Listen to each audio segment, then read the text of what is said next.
Guys, good morning. তো আজকে আরও একটা মিনি ব্লগ নিয়ে এসে পড়েছে। আশা করছি তোমরা সবাই অনেক ভালো আছো। তো চলো আজকের ব্লগটা স্টার্ট করি। আজকে সকাল সকালেই দেখো, এখনও বেশি টাইম হয়নি, 9টা 9:30 বেজেছে। তো আমি মনু সবাই আমরা ফ্রেশ হয়ে স্নান করা হয়ে গেছে, কেন কি আজকে আমাদের ঘরে হবে।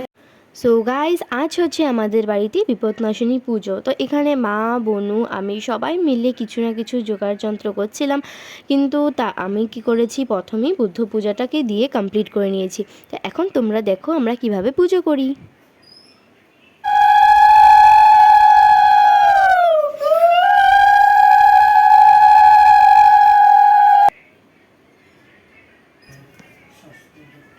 তো আমাদের এখানে সব জোগাড়যন্ত্র করা কমপ্লিট হয়ে গেছিলো, তারপরে দিয়ে মা এখানে পাঁচালি করা শুরু করে দিয়েছে।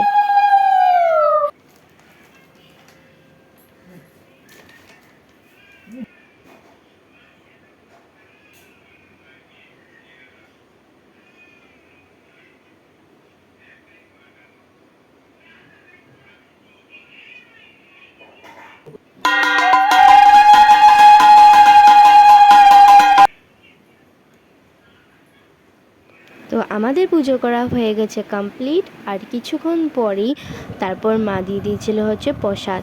তো প্রসাদটা খেয়ে নিলাম। তো প্রসাদ খাওয়ার কিছুক্ষণ পর দেখছি কি মা সবজি সব কিছু কেটে একদম রেডি, কেন কি নিরামিষ সবজি বানাবে, তার সাথে খিচুড়ি বানাবে। এই জন্য দেখো মা একটা বড় কড়াইতে এক কড়াই খিচুড়ি বানাচ্ছে।